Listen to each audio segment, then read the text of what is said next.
We love authenticity here, and I can't think of anything more authentic than this. So if you've got a story or a testimony you want to share about what God has done in your life, I would love to encourage you to come up here right now. I know this is crazy, okay? I know it's a big step of boldness, but maybe your story is the thing that somebody in this room needs to hear. Come on, Daniel, come up.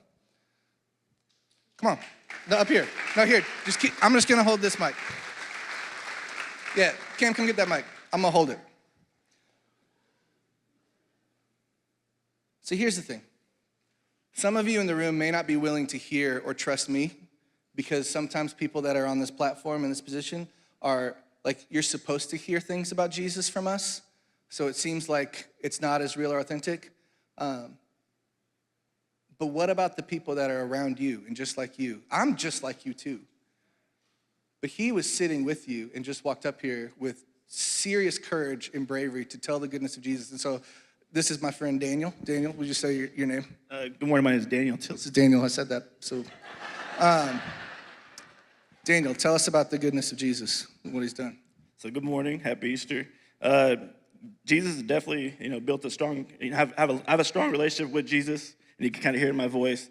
I hold him dear to my heart. But most importantly, he's really allowed me to build a relationship with Jesus within my family and my girls, and so that's probably the most proud thing I would say. Yeah. And with me as well. Yeah. But it starts with me, but yeah. into them. I love it, man. It's the same. Thank you guys. Give it up for Daniel. So you believe me. You may not believe me when I say that Jesus is the reason why my family loves us the way that we do. But maybe you'll believe it when you hear it from Daniel. This is, like, guys, we're doing this on the fly. I think this is the reason why people don't do this anymore is because it's scary and messy. And honestly, I didn't know if anybody was gonna come up. Jan, are you coming up? Come on. Anybody else that's got a story, you can come line up down here. Oh man, so unplanned. Just want you guys to know this. I stand up here and you guys see me leading worship. And I'm so honored to be able to do that. My life was a right mess before I met the Father.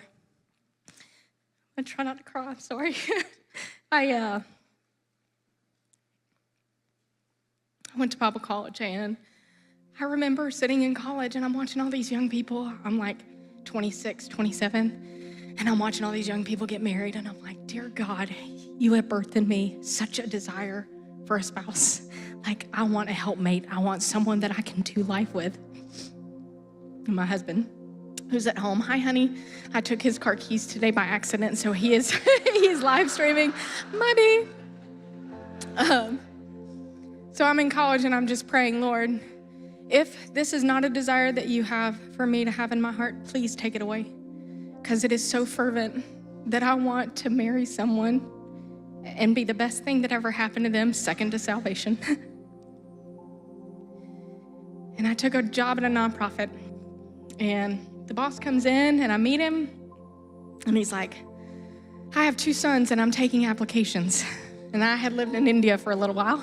So me and my friend looked at each other and we said, we believe in arranged marriages. Because Lord knows, I tried on my own. And when it's not successful, it's just not successful. 2 weeks later, he introduces me to his son. Here we are, 11 years. I have the best man. I could not imagine doing life without him. But I say that to any of you who are in this room who go, man, maybe the first time it didn't work out, and you go, is that for me? My prayer for you is that you look to the Father and say, Lord, your kingdom come and your will be done. If this is not the desire that I should have in my heart, what can you birth out of it? What can you do with this life so that I can be obedient unto death to who you are and to what you're doing in my life? Thank you. Amen. Thank you, Jan. Come on.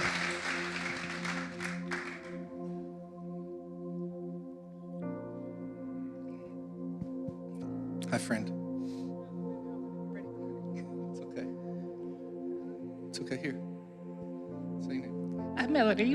I just decided I'm going to stop telling their names before they get up here so they can introduce themselves. I don't even know where to start. I have so many things I could say. I think the biggest one is that in October of 2019, I was getting out of a really bad relationship after getting out of a really, really bad marriage. And I was living in Alaska, and I love Alaska. Anyone that knows me knows I love Alaska and wouldn't leave of my own accord. And I heard God say, it's time for you to leave. And I was like, fine, okay. And I always thought I'd move to Oklahoma to be near my brothers. And he said, nope, you're going to Kansas City. And he kept confirming it over and over. So I started selling all my stuff, because moving from Alaska is like moving to another country. And so I made the commitment to move in the spring. If you're doing the math, that would be spring of 2020. So in March of 2020, I packed up my car with my dog and my cat and my dad and drove 3,000 miles, made it across the Canadian border before it closed, arrived in Kansas City on the 14th of March, on the day the city shut down. The job that I had lined up disappeared. I lived in an Airbnb for a couple of months and then moved into my parents' sunroom with my dog and my cat and lived there for 6 months. But during that time, God kept showing up, and I knew that I would have just tucked my tail between my legs and gone back if it wasn't for some major things. The number one being my now husband, who has brought so much healing into my life through God. He showed me what real love is. He showed me what a real husband is. And now I am almost like 2 weeks short of being halfway through grad school, which I never thought would happen. So 5 years down the line, and my life is completely different. Yeah. Praise God. I'm so proud of you. We love Michael Melody's husband is up here singing with her. So not only did the Lord redeem this, but he brought her somebody that shares passions with her, shares life. And so like today's not about like finding the right spouse for you. It's about Jesus. But man, what a testimony, right? Is that not a real thing that people work through and have to like search for and struggle until you find the right person? It becomes the thing that's almost the heaviest thing in your heart. But the Lord is good and he's faithful. And I'm so thankful for you, Melody. Thank you. You guys give it for Melody.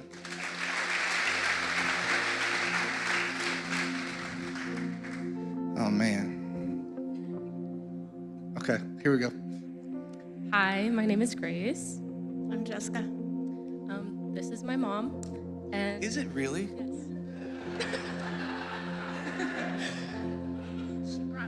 Oh my God. Okay, y'all. This is okay. Sorry. Here, just take this. We got it. You guys can share. Okay, whoever wants to talk. Okay. Some of you know a little bit about me. I started coming here 2 years ago. I actually came here for a friend's niece's baptism and never thought I would come back.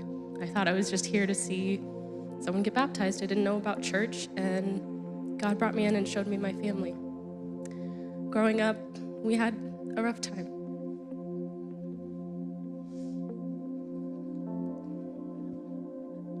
I had a lot of light in my heart, but couldn't see anything but darkness. So most of our life, I was chasing and they were chasing me, and I loved them very much, but I didn't know how to show them because I didn't really know what love was. I always felt the light, but I didn't know how to show it. And then fast forward, a lot of chasing bad things, doing bad things. Grace, for some reason, a happening happened, and I decided to come to church, and I got baptized. And ever since, we've been on the road to recovery, and our relationship has gotten a lot closer. God is good. He found me, I didn't find him.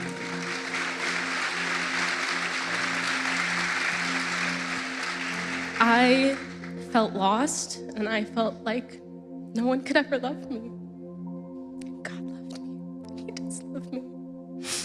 And he has not only healed relationships I never thought would happen, but he has brought me so many good relationships, friends, family, my fiance. Michael.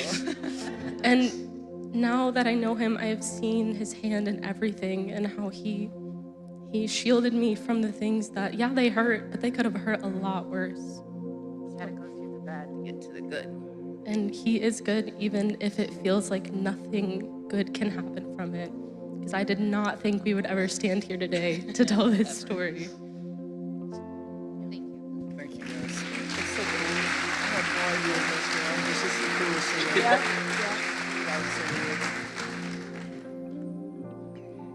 Come on, brother. I'm Isaac, and in 7th grade, well, a while ago, I just was very lost. I'm what people say, wear my heart on my sleeve, so I was just lost, didn't know who I was, and I'd found my relationships in broken people because I thought if I could fix somebody and I could help them, that I'm worth something more than just a person who is here. But those never worked. They always ended horribly. I would not listen to parents. I'd hide and just lie to them all the time, but outside of that, I'd act like I'm a great person. But then in 7th grade, summer, Jesus met me at youth camp. It was probably the best moment of my life because I realized that my worth isn't in fixing somebody, it's in Him. And ever since then, I've become better at actually being a help people because one of my friends, her name is Kira, she goes to my school. She's always been lost about who she is. And then she came to me saying, I want to know more about your religion because she's trying to find. So I've been praying and praying that she comes to this, but I know she's definitely searching. And I hope that God finds her in the place that I did.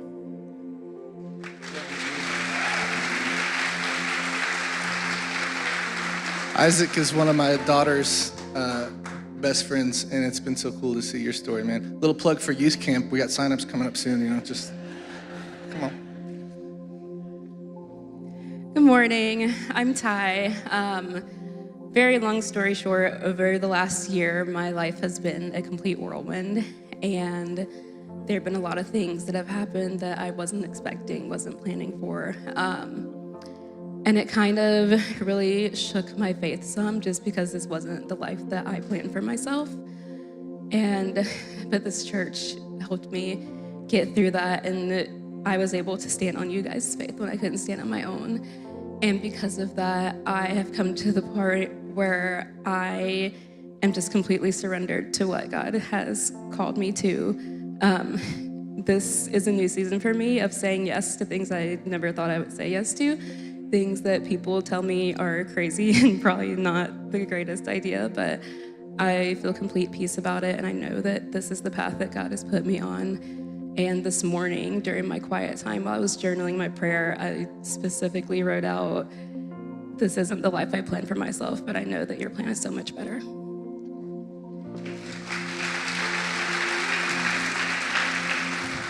man.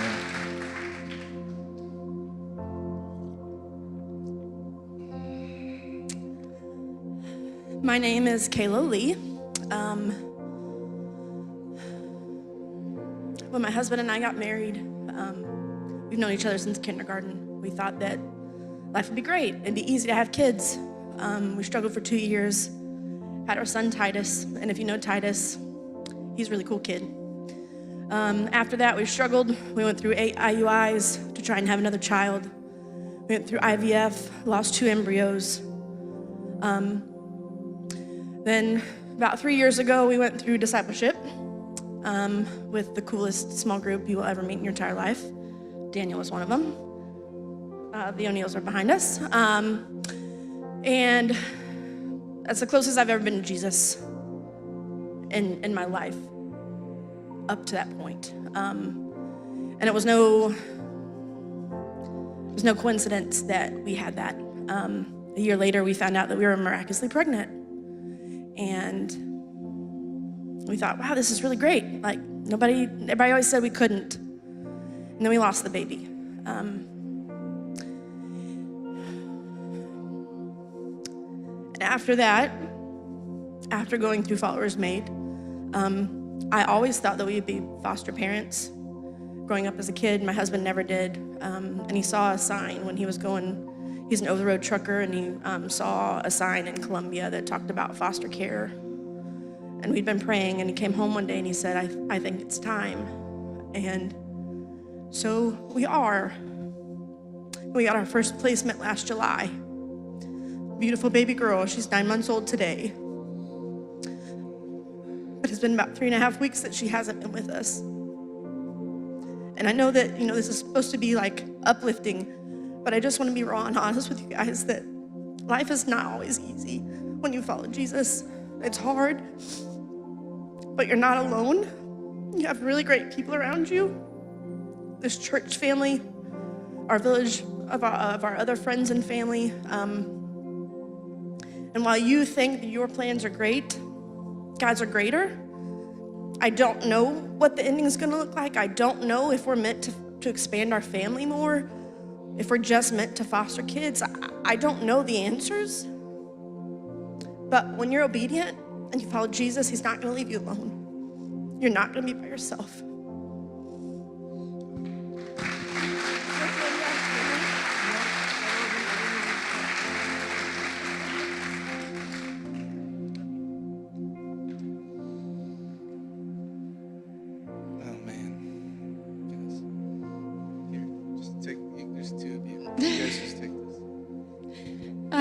My name's Noelle, and this is my husband, Clayton. This is so unlike me. I would never stand in front of this many people and talk. But we have a beautiful son, and this is our daughter, Marin. We struggled for a couple of years getting pregnant and went through some miscarriages. And this is our miracle rainbow baby that we get to just see the goodness of God every day that we look at her. But through that, obviously, there was a lot of sadness and suffering. And one thing that we learned is that he is with you through it all, and that he's with you through the trials. And I found out about some health challenges for myself that I am still dealing with today, that I get to praise him through it every single day, knowing that even if I am not fully healed, even if I deal with this for the rest of my life, I still have him, and he's taking care of me, and I am in his hands. And so that's just to say, even if he doesn't answer the prayer, he is there and he is good. And he has far better plans than we can ever imagine.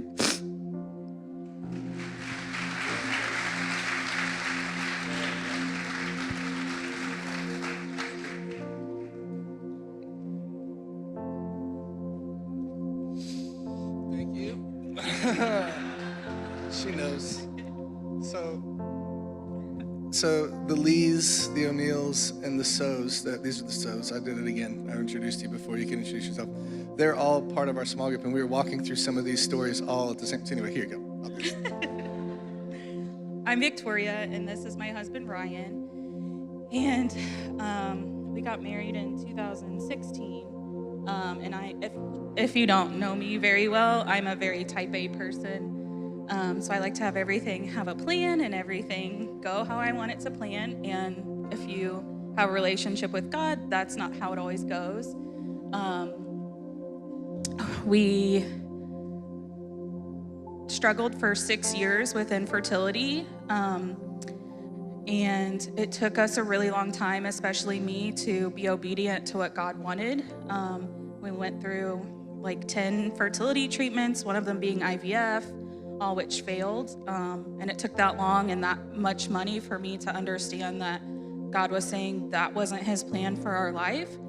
And it took probably a year for me to understand that God was saying he wanted us to adopt. And that came with a lot of struggles too. We adopted from a mom who was addicted and had a lot of mental health issues. But we do have a 2-year-old daughter now who we got to adopt from birth. And kind of like a lot of the stories have said today is we look at her every day and she's just a miracle in every way. Her mom did so many bad things to her body when she was pregnant that I remember just crying, literally being on our knees, just saying, please protect this baby. And she's the most perfect, healthy baby girl today. we thought we knew how life would go, right? We always think that. And each step was scary. And that's okay, because God was with us. And we really had to lean into our faith. And there were a lot of things that we ran into, a lot of closed doors, a lot of uncertainty. But when we leaned into our faith, God kept saying, follow me, trust me, love me. When we got matched with our birth mother, there were a lot of challenges and struggles that we were worried about. But God kept telling us, hey, this birth mother is made by me, is loved by me. So follow me, trust me, love me. And we just could not imagine a more of a miracle that we've received. Our baby girl's healthy and developing, and so even when you have closed doors and things seem to be shutting or things seem heavy, just follow him, trust him, do it, because you never know what's on the other side.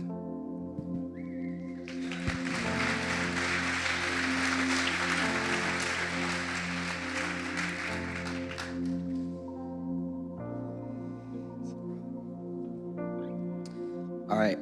My name is Jaden, and I wouldn't have gone up here if it wasn't for Isaac, because he's my age, right? But I was in a spot last year at about this time, and I was just super broken. I was lost. I looked for so many things to fill me, and going into middle school and like getting older and being a teenager, you start to fix your eyes onto exciting things that the world can give, and I definitely fell into that. A lot of nasty relationships with other people. Each time I knew it probably wouldn't work out, and I left with a broken heart. And then I got into a really bad relationship again at about this time, and I thought that person was going to save me, and that person, I'm not going to talk about them or like talk bad about them or anything. But let's just say that God's faithful, and he healed my heart, and I'm so grateful. And I'm found in Jesus.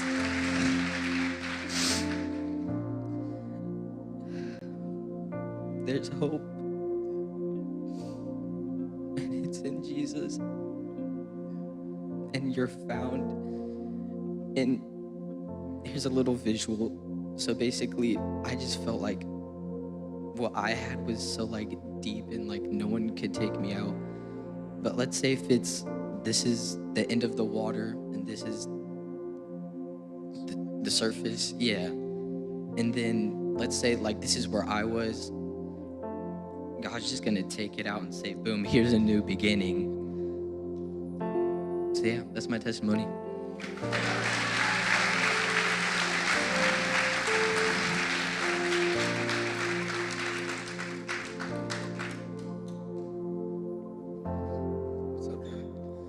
So, What's your name? I'm Dominic. Yeah, that was Jaden too, by the way, a minute ago.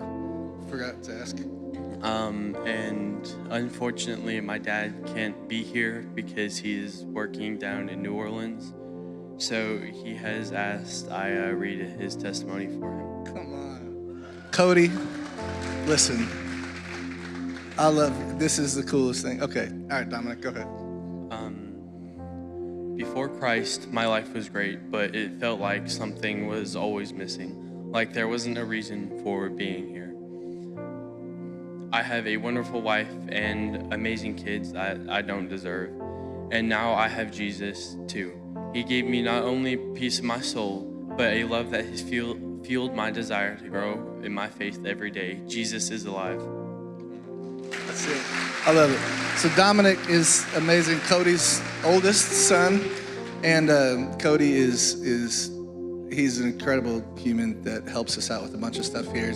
He's the dude, if you see him walking around with the super long beard, looks kind of like a skinny Viking. So, what's up?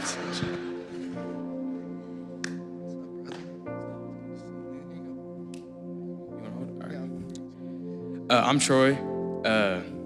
Sorry, this is a little nervous. A couple years ago, let me restart, hold on. I've had a relationship with Christ since before I was born, and that's really to do with my grandma. She's taken me to church, and she's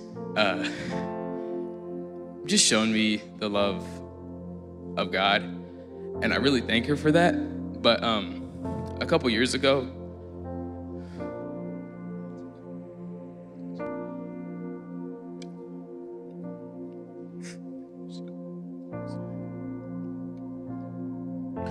she was diagnosed with cancer, and at the time, I didn't really understand the weight of that diagnosis because I was so young, and even now, I still can't really comprehend it because it's such a overwhelming thing. But even though that it's not very good that she was diagnosed, it really showed me the true love of God.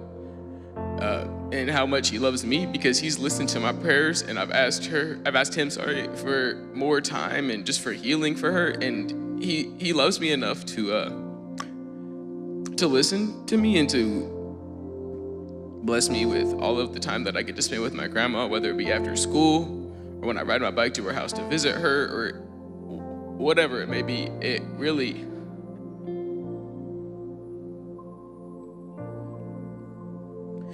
really just showed me the love of Christ and that he truly loves me, especially when I don't feel it.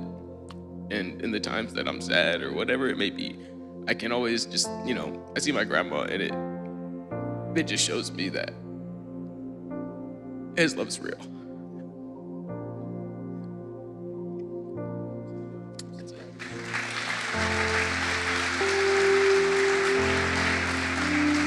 So we're praying for her, man, every day.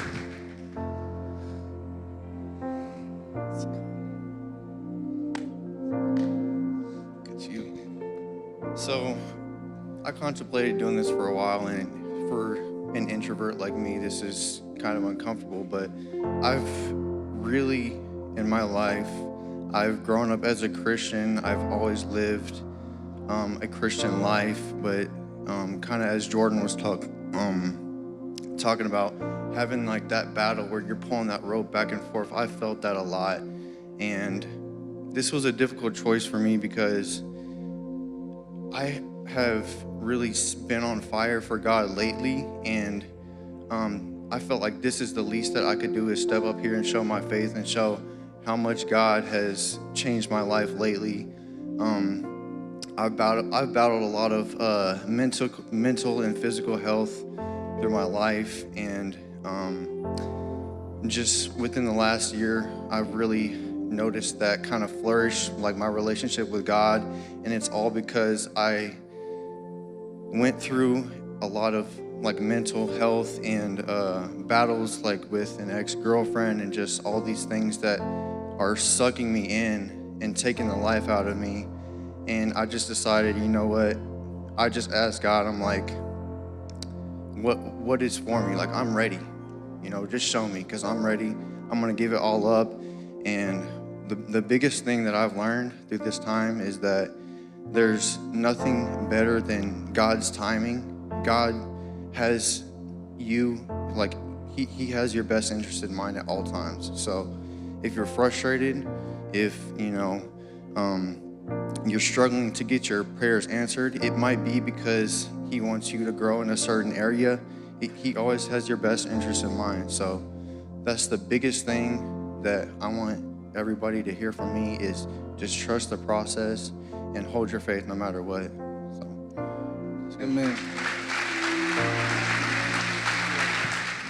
Why don't you tell everybody your name? Sonia Robinson.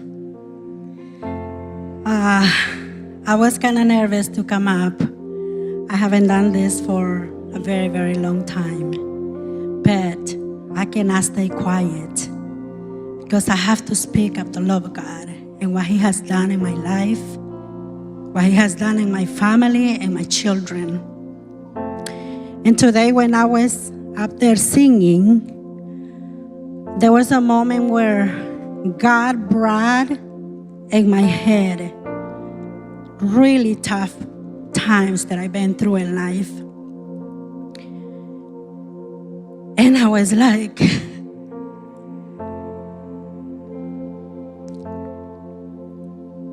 God, you've been so good to me. You've done so much for me and for my family.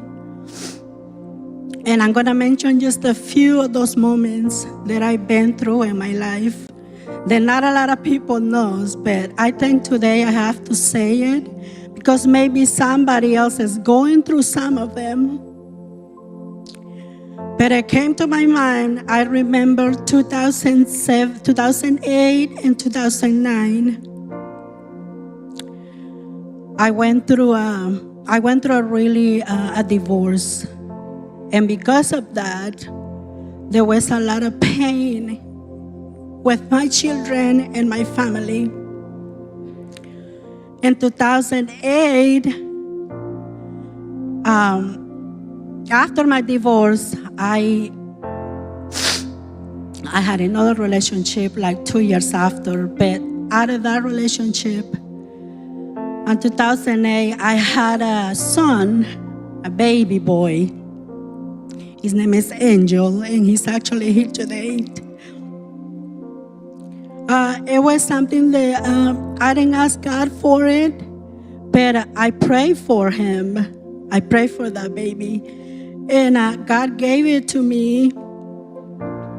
But right after he was 6 months old, I found out I was pregnant again, and I was like, what am I going to do, God? Because I had a 6-month-old baby, and then I found out I'm pregnant again, and that relationship that I was in, it wasn't the greatest. So, to make the story short, I go to the doctor, and when I went to the doctor to find out what I was gonna have, if it was gonna be a girl or a boy, I found out that I'm gonna have twins.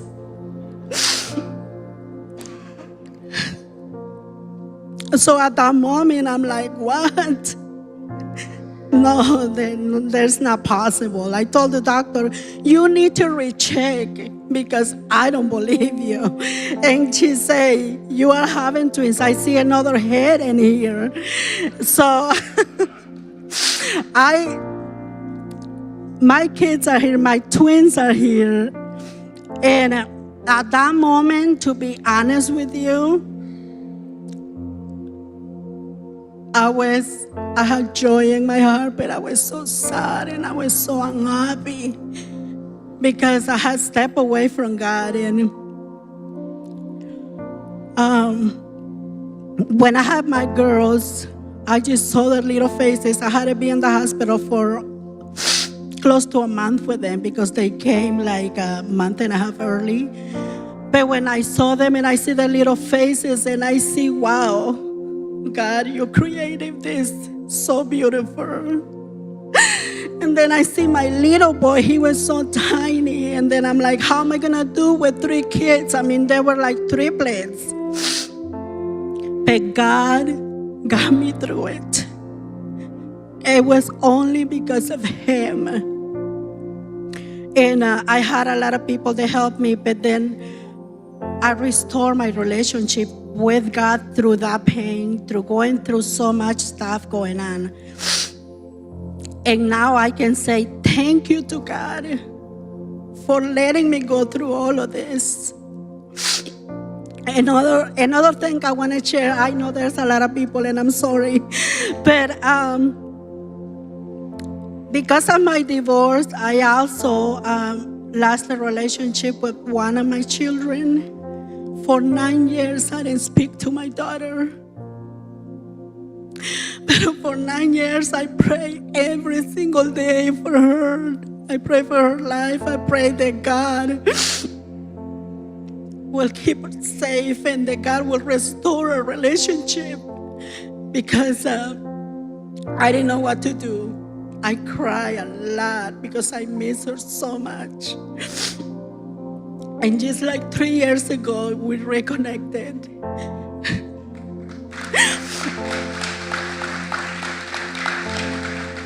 And that is all because the grace of God, because He doesn't forget about us, because He is so good. I have two grandchildren that I thought that I wasn't ever gonna meet.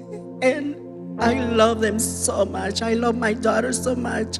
I love every one of my children. And I thank God for that. I thank God for bringing me to this church that has given me so much. I have learned so much. Thank you, Jordan, for being so good.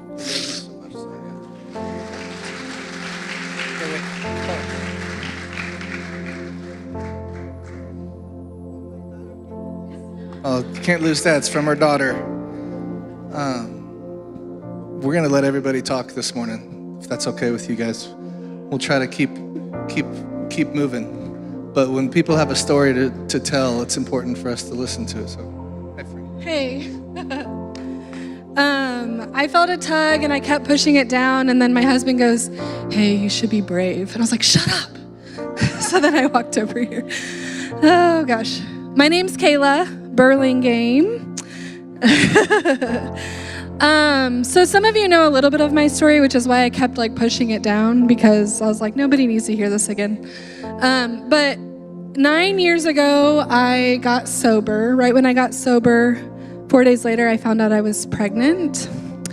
And then my daughter's dad left me when I was 16 weeks pregnant. And at the same time, I also work in domestic violence work. So all at one time, I was dealing with learning how to be sober, realizing I was going to be a single parent, and then working in high trauma, high stress work.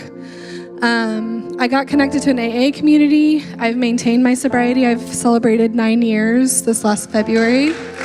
Yes, yeah. And I thought that was the biggest part of my testimony, but that's not. So I learned a lot about myself. I learned how to deconstruct my faith because of AA. It's a great community. It gave me the support that I needed. But I still felt like something was missing. It was probably about, in 2021, a lot of wrestling in my heart, because my life still wasn't quite what I wanted it to be. And I felt like I had bought into this cosmic, more universal idea of God. I grew up in the church, and then through my struggling had deconstructed, was reconstructing, but still felt like I know that there's a love deeper than what I'm experiencing right now. And I tried to find that a lot in my relationships with men. Even after sobriety, really struggled. I really wanted to be married. I really wanted that partnership. I'm a person that loves very deeply, and just really wanted that connection with another human being. And God very specifically revealed Himself to me. So in 2021, I went to Easter Sunday with my sister. She's here, Carissa. And I saw this little baby girl, and I started crying because I was like, God, I want a family so bad. I had my daughter, but I wanted her to have a dad. I wanted to have more children. But he said to me, spoiler happened. He said to me, well, you keep trying to do it your way. How about we try to do it mine? And I was like, ooh. Got real silent. And I was like, okay. So I accepted the invitation. And it was weeks and weeks and weeks of Him revealing Himself to me. And I just kept praying, who are you? What is your name? Who does that make me? Who are you? What is your name? Who does that make me? And he just very clearly revealed to me, my name is Jesus, and I am the way and the truth and the life, and no one comes to the Father except through me. And I am the only being that will love you 100%. I am the only being that will love you through and through and will never leave you nor forsake you. And so I surrendered, and it took a lot for me to finally get there, but I came back to Jesus, and I walked into this church, and just so happened that everything that God was revealing to me was being preached, and I was like, okay, I'm here. And it was a bumpy road still, a little bit, but then 2 years ago, I finally met the love of my life, and we lead worship up here together, and it took us, we both knew of each other, but we weren't quite ready for each other yet. But God prepared our hearts. And last year in June, I was able to marry him. And ladies out there that are struggling with singleness or struggling to think, is there a man out there that loves Jesus and there is. Get right with God. Date Jesus. Date yourself for a while. And bring your life into complete obedience with him. And that was the single thing that Matt and that's what I did differently this time, was that this relationship was sealed for Jesus. And every single decision that we made in our relationship, we stayed pure, we stayed humble, we stayed completely centered on him. And I have never done that in my life with any man. And I cannot tell you how much that has shifted our attachment to each other, our connection, and my ability to receive his love. Because I learned how to receive the love from my Father first. I learned how to love myself, and then I was able to receive the love of my husband. And in 4 weeks, we are going to be having a baby boy. And 2 years ago, before him and I were talking, I had a dream, and I was holding this fat, chubby baby boy, and my daughter was curled up next to me, and I woke up crying. And Jesus has made my dream a reality because I came into complete obedience to him. So fun fact, we actually shared some of Kayla's story on Easter a couple years ago. And the cool thing is that that was just part of the story. He's continually writing new stories. So sometimes we think that we get to the place to where our story is over and we're here with Jesus, but we're not. He's gonna keep doing more things. He's gonna keep bringing freedom. He's gonna keep bringing the dreams and desires of our heart when we make those desires the things that he wants. So Kayla, thank you. We're gonna, man, there's more. Gosh, you guys, I love this. Okay, I'm not gonna put a time limit on people, but hey, come on up here. Let's just a little concisely, because people probably have Easter things to get to, but I love you. Tell everybody who. Hi, I'm Nicolette. Thanks. I don't know if I should have gone before. I'm maybe not the person to go right after Kayla, because my story's a little bit different. Okay. I didn't grow up in church. I had a very turbulent childhood. Lots of abuse, lots of heartache, depression, everything. My family and I had a very rocky relationship where at the point, whenever I was about to turn 18, I said, I want nothing to do with you. I'm gonna walk away. Whenever you're old, you're going to a nursing home. I'm sorry, but I'm done. And it was a few years after that I found God.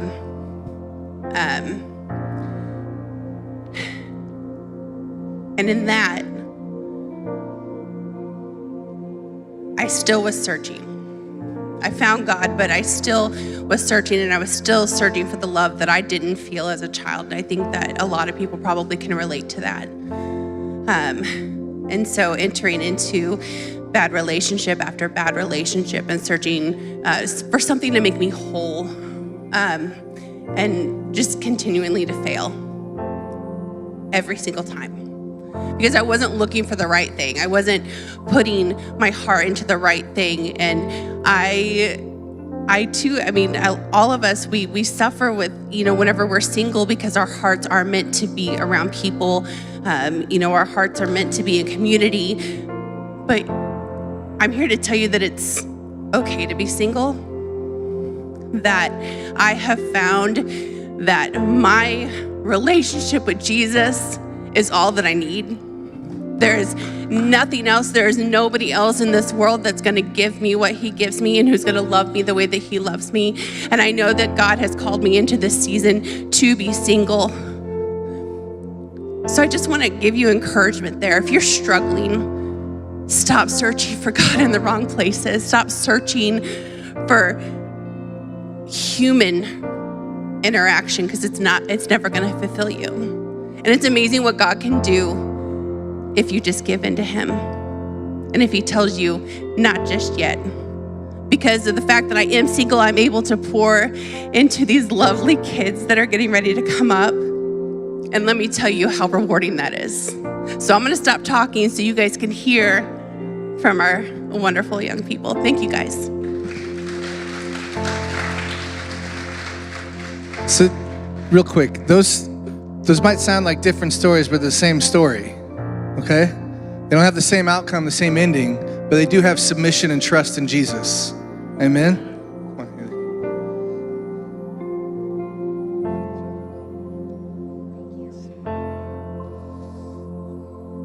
Well, let me tell you right now.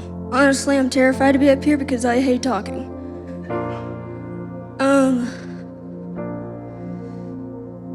I came up here impulsively because I need to share this with you guys, because honestly, it's the only way I can let this off my chest.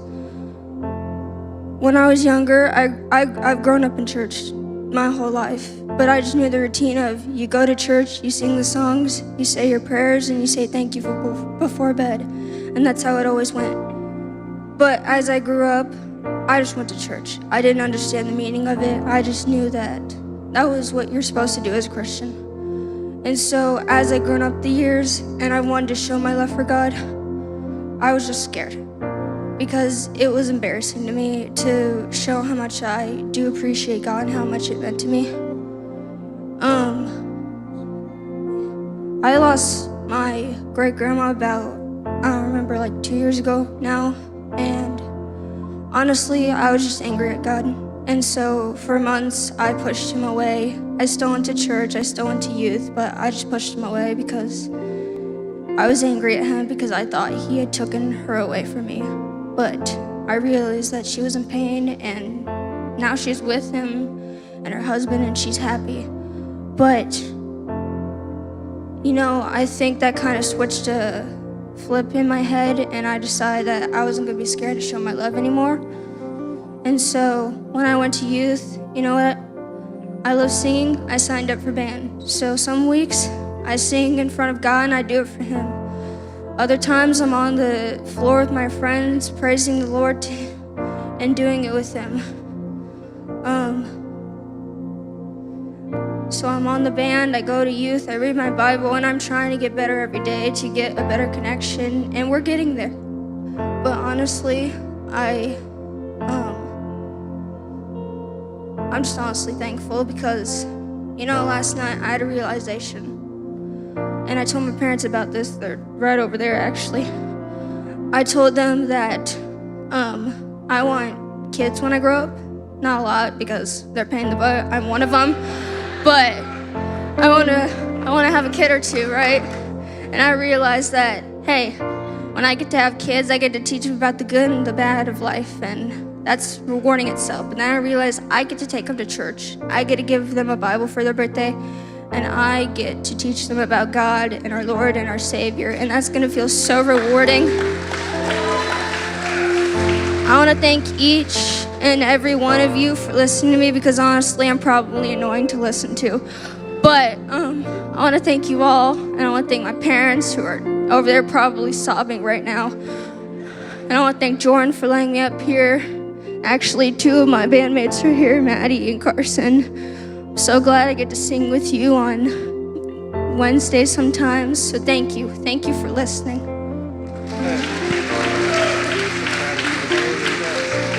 We give it up for Haley Ham. Oh, man. This is my son.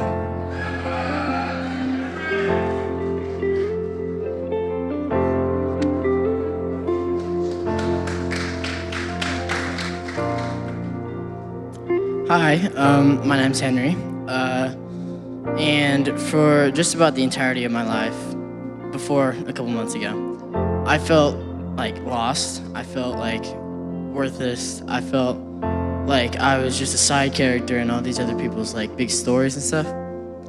And I went to youth camp last year,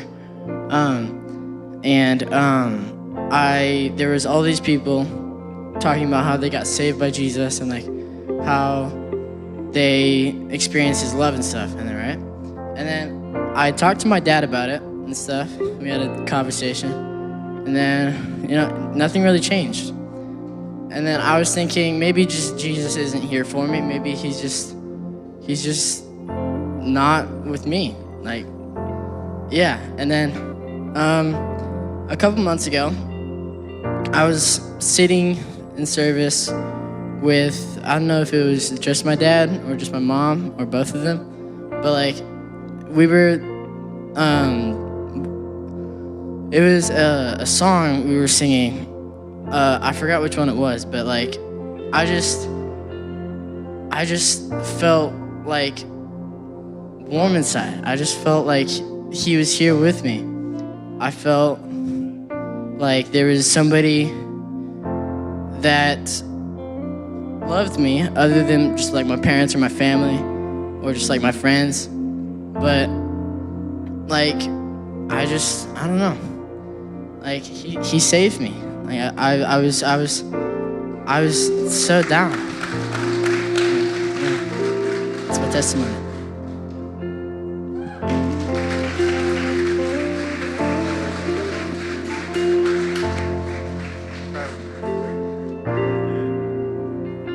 I got nothing to say after that.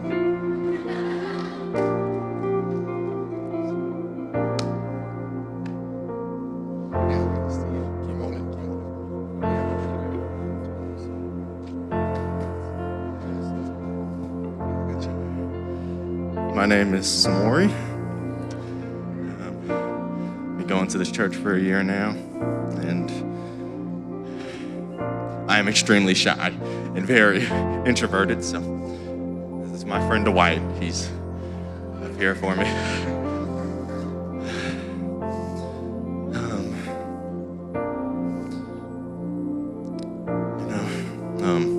Early in my life, I suffered so much pain, so much abuse, so much anguish, loss. The things I went through from the age of 6 all the way until I was 17, no child should ever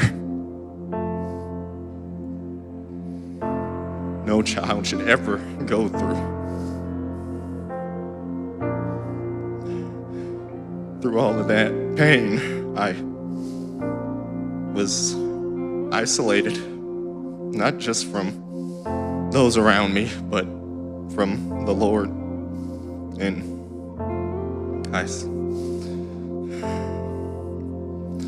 17 years old, I just couldn't take it anymore. Twice, I wanted to end it all. Twice, I was unsuccessful, because here I am now.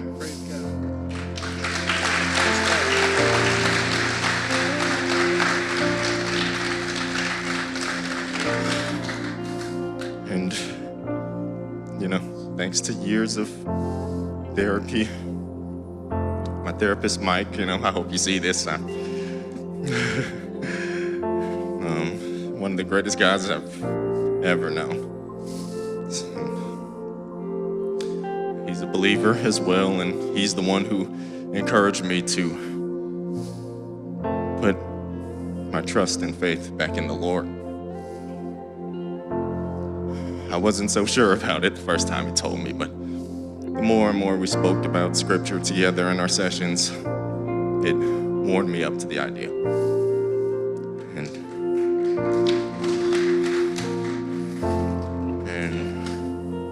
you know, just want to thank, you know, guys like Jordan here for,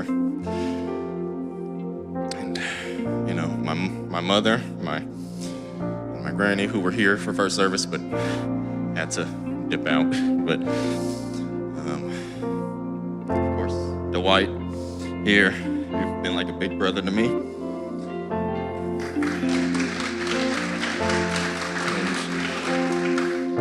And of course, I want to thank the Lord, but I also want to thank all of you, you know. This church family we have here, it's amazing. It's wonderful.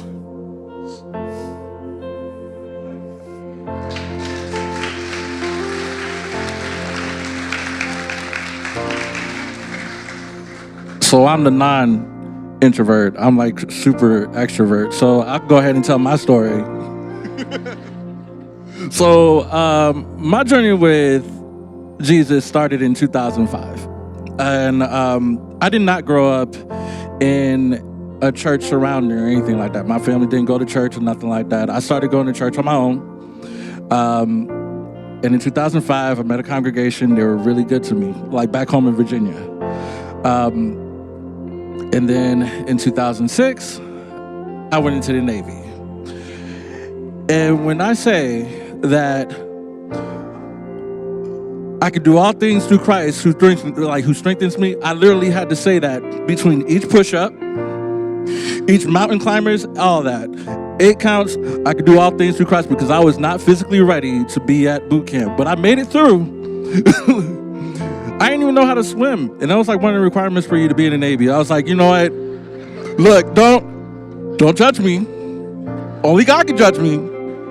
But you know what I'm saying? Like, I couldn't even swim. So like when I went through there and I said I had to make that first dive off of a 20-foot platform and try and swim from one way to the other. Do all things through Christ who strengthened me. Do all things through Christ who strengthened me. I was there. I was not trying to jump off that platform again, but I made it through. And for the next couple of years, life was good up until 2021. So I had gotten a decent promotion at the job that I had at that time, and you know, like I was doing good through 2020, but 2021, I lost that job because they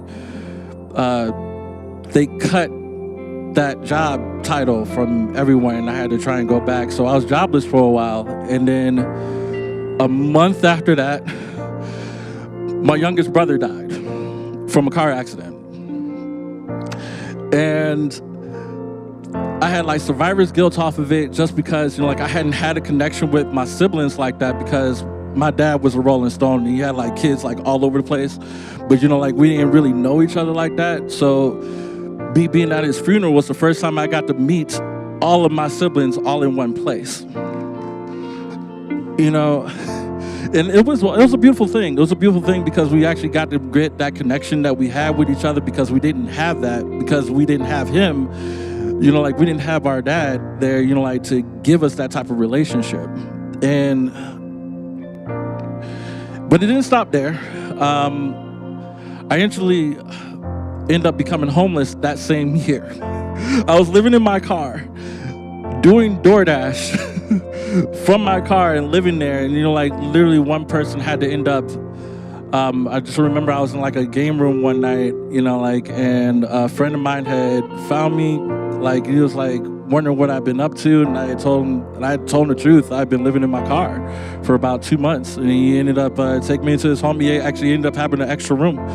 So I got there, and it was awesome. And then I eventually ended up meeting somebody that I thought I was going to marry, but she lived all the way out here.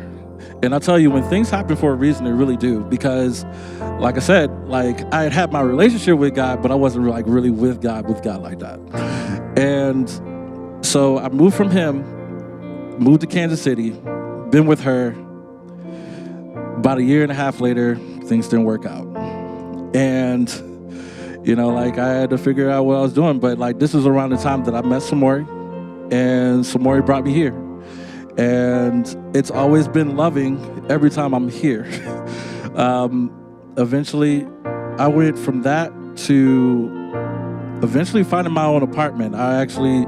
It took a while, but I ended up getting my own apartment. But it's like when you are getting tested on your faith, you get tested on your faith. 3 days after I moved in, my home gets broken into. You know, like, it was just like one thing after another. And it was like, I finally get there, and then like my home gets broken into. I can safely say now, I have more things in there now than I do when it got broken in. And that is all because of my faith with him, because I knew that I would get all my things back one way or another. You know, so that's pretty much my story.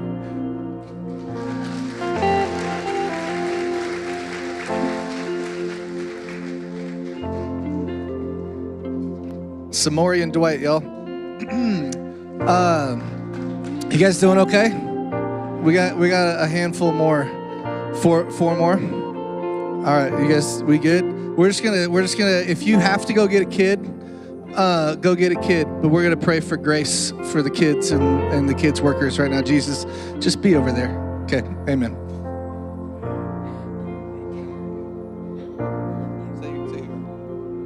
Hi guys, I'm Danny. Happy Easter. I'm gonna try to make this really quick. I didn't really grow up in church. My family and we didn't really talk about it much. When I was 17, I ended up at Church of the Four Corners. That was about 10-ish years ago, maybe a little longer now. And eventually, me and my now ex-husband, we met there, and he decided to go into the military, and we did that for a couple of years.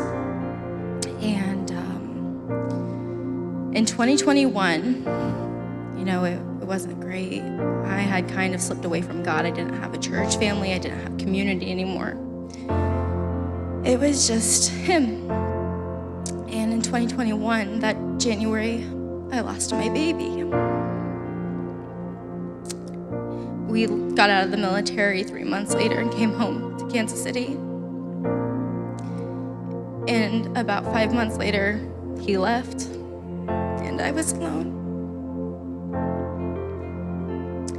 A month after he left, I lost my sister. And that December, we lost my grandpa.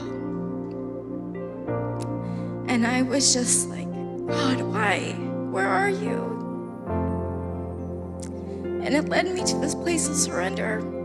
I was driving one day, and I had been gone for about 4 hours, and I felt nothing. I just needed to get out of the house, and I heard 3 different voices. One told me to just walk away, leave him, take him for everything he had. The other voice told me to just crash into the sign on I-70. But there was a small voice that told me to just stop and be still and to go home. So I went home, and that night I was in that full surrender, and I said, God, I don't want to have anyone. There was no community, there was nobody. I felt like my life was falling apart. But it was really cool when God started to introduce me to people, and he decided that he was gonna make friends for me because I was bad at picking people. And God started to introduce me to my church family and to my micro church. And they just completely surrounded me with all their love and all their goodness and showed me so much of God's grace. I see Jesus in all of them. And I was no longer alone. And now he's redeeming that other part. After 3.5 years of being single, he's redeeming that by providing such a good man. And I am so blessed to have. God doesn't give up on us.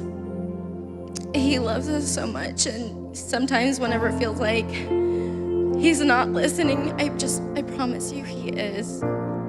I promise you he hears you, and he's gonna do all the things in his time. So that's it.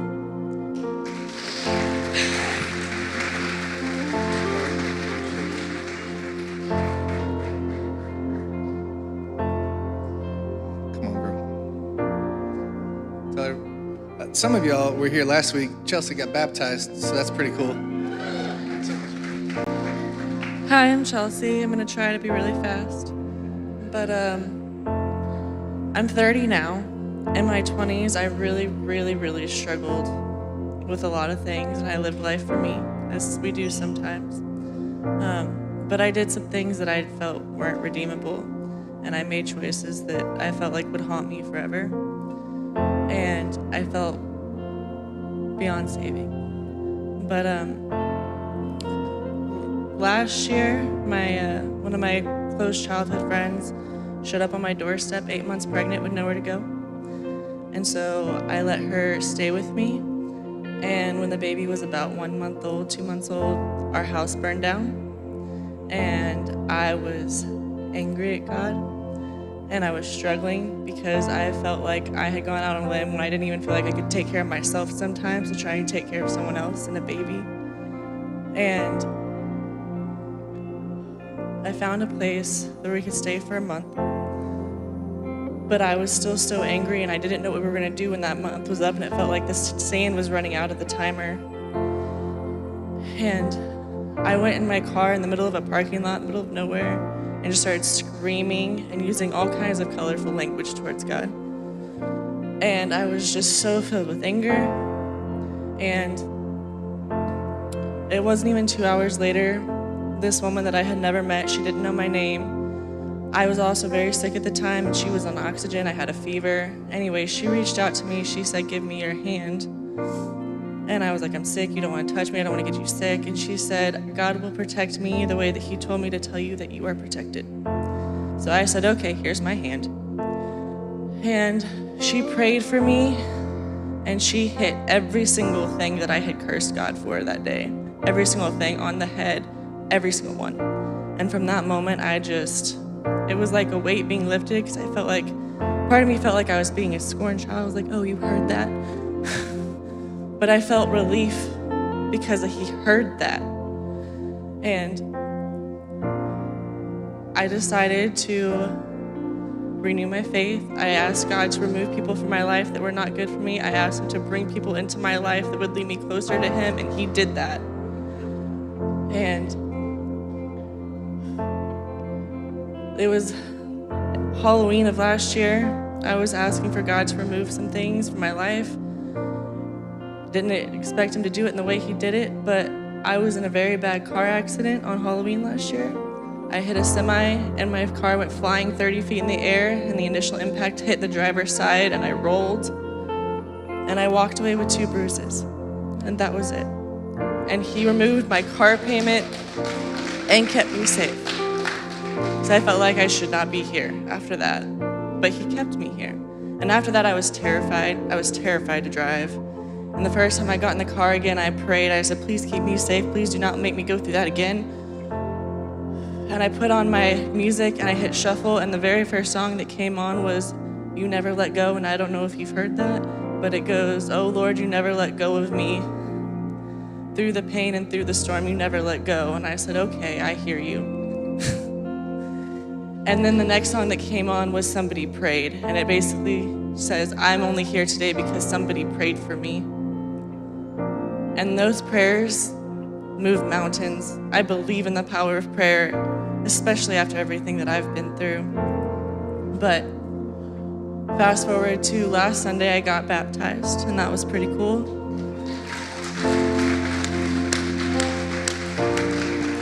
I had a dream that night that I was sitting in a cabin in the middle of the woods, and I was just minding my business, and I heard pounding on the front door, and I went to go look, and someone was trying to break in the house. And I was panicking, looking for a weapon, looking for something, and as I got closer, I realized that the person breaking into the house was the version of me that you see today. And I looked to my left, and there was a mirror, And I saw the reflection of a person that I have not yet met. I saw myself as a much older woman with gray hair. But before I could pay attention to that, my younger self was broken in the house and she was coming towards me. And I had this internal fight, like, do I kill her? Am I gonna kill me? Is that, like, are we gonna be all dead right now? And I did, I killed her because I thought she was gonna kill me anyways, Inception. When she hit the ground, this black squiggly thing that I can't really describe, it looked like it had a lot of legs, and it went running towards the forest. And then I woke up from that dream and I just had to sit with that for a while, because it really felt like God was speaking to me through the power of my dreams, that everything that I felt unworthy of and too far gone for was gone, and I could finally be free. I'm sorry.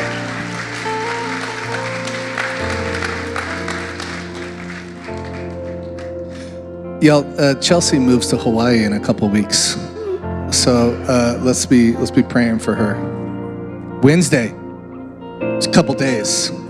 So real quick, let's just pray for Chelsea. Chelsea, will you, Jesus, will you just be with Chelsea in her move? Help her to remind her of who you are daily, and help her to find a community that loves her and will take care of her and support her as she grows closer to you. Amen. All right, 2 more, 3 more. Right? I got more tissues. Okay. Hi, my name is Britzy, for those of you who don't know me. I'm gonna start crying.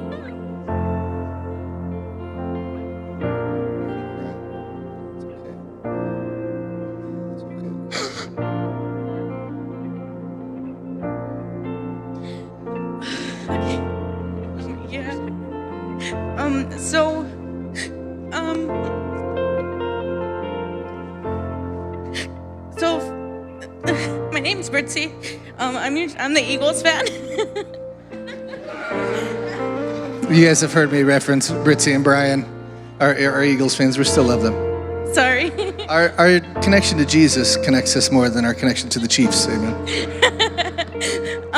Just to lighten the mood a little bit. I was a PK, so I grew up in church. So I knew about Jesus. I'm sorry, I'm gonna close my eyes, okay? So I knew about Jesus, but I didn't know Jesus. As a PK goes, you start doing everything you do everything in church. You help with the kids ministry, you help set up, take down, everything. So my dad decided to start a band with my sisters and I. So I play bass, my sister plays keys, and then the youngest one, she plays a little bit of drums and she leads worship. I grew up in Los Angeles, and the Lord called us over here to Kansas City. And there was a lot of heartbreak and relationships that were kind of broken. I'm gonna try to make this quick because I'm with the kid. I usually am in Blue Room with your kids, and I know that they're gonna take long. Service goes long. Yeah. So we moved from Los Angeles to Kansas City, and the Lord called us here. And my husband was able to get a job because of his our brother-in-law, who is awesome. They're sitting over there. And during that time, I didn't know I was pregnant with our baby. I'm sorry. And Aurora, my oldest, she was about 2 years old, and we had moving over here. I was pregnant, and we didn't know, and it's gonna be about 3 years now. And I had lost our baby, and I didn't, like I said, I didn't know Jesus, and I feel like that situation, like all the relationships that were broken and through the miscarriage and everything, I feel like he reached out to me and he reconnected with me and he showed me his love and peace in a different way. And then we found, because of Pastor Heather and Pastor Ben, we were able to come here to COTFC, and they've been a huge help and they've helped us so much. And the Lord started calling me to start playing again, and I wasn't ready for it because I used to hate playing. I used to hate, like, every Sunday, like, oh, I have to play bass today. It was just like a chore. And God used Jess and he used Jordan to help that relationship in the gift that he gave me to go ahead and start playing again and not worry about if I'm gonna mess up or if it's gonna be like something bad. And through it all,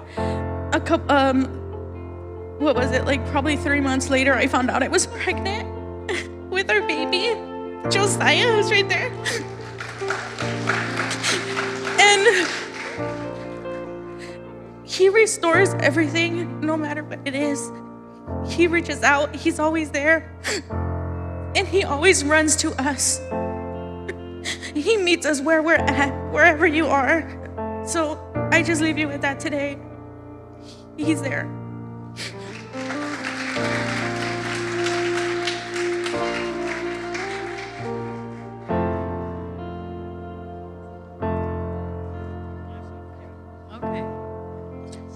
Okay. My name is Jalen. I've been going to this church for like 2 months now, a little more maybe. And I'm 26 years old, so I'm young, but I've been through a lot in my life. I grew up with a drug-addicted mom who, I was pretty much her mom. She wasn't mine. Terrible men in my life, terrible men that were, in her life, but also in mine because they were in her life. The enemy worked through these people to literally destroy me. When I was about 17, I started drinking. I had a weed addiction that I was addicted to. I was bulimic. I would eat, throw up my food. It just was terrible. I found myself in a relationship with a man who was 7 years older than me.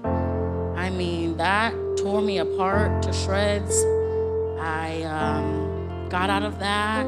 I met this man who's now my husband. He loved on me. He encouraged me. He had a 10-month-old daughter. I was like, this is nuts. We went through a lot in the beginning of our relationship. We struggled with addiction together. We went through a period of time where we didn't have his daughter in our life, and that was terrible. Like the worst 2 years, we struggled a lot. So in 2020, I decided I'm gonna go away. I had a grandma that lived in Nebraska, and she was like the light of my life, helped me to be the woman I am. And so I told him I was gonna leave him. This is it, I can do bad by myself. So I went away, stayed there for about 4 months. This was the beginning of COVID, and broke his heart, but it changed him. So I decided to come back to Missouri and to pursue it. And we got our own place in 2020. We didn't have a place before. I got a job being a caregiver, and so I get to hang out with old people all day, and they love on me, and they've encouraged me in the Lord. They've helped me to grow and to mature. And so we got married in 2022, and like a lot of these women, I was pregnant with an ectopic pregnancy. And so I didn't know for 3 months, but as I was getting married, I had baby blue is the color. It was just white and baby blue. So I thought, one day when I have a child, I'll be able to be like, look, this blue is for you. But we got married Mother's Day weekend, and the whole time I actually was pregnant. So we got married in May, and then I found out in June, and I was gonna have to get gutted like a fish. They were gonna take my tubes out, one of them, and I didn't need that. God like healed me. So I didn't have to go through any surgery. I've got a chance of, I will have a child. God has revealed to me that like it's gonna happen on his time and it's not a rush. And so my mom is sober now, and so God is restoring her and her life and getting it together. And so I'm just chasing after the Lord. He's a redeemer. Oh, in 2020, I dropped out of high school. I got my high school diploma in 2020 after I came back from Nebraska. And so it's never too late. It's cool to be young and chase after the Lord. It's cool to be married. You don't have to chase relationships. You don't have to do anything. God is a restorer and a redeemer, and he's purifying me, and he's loving me, and he's bringing people into my life to lift me up. And so God's grace is sufficient.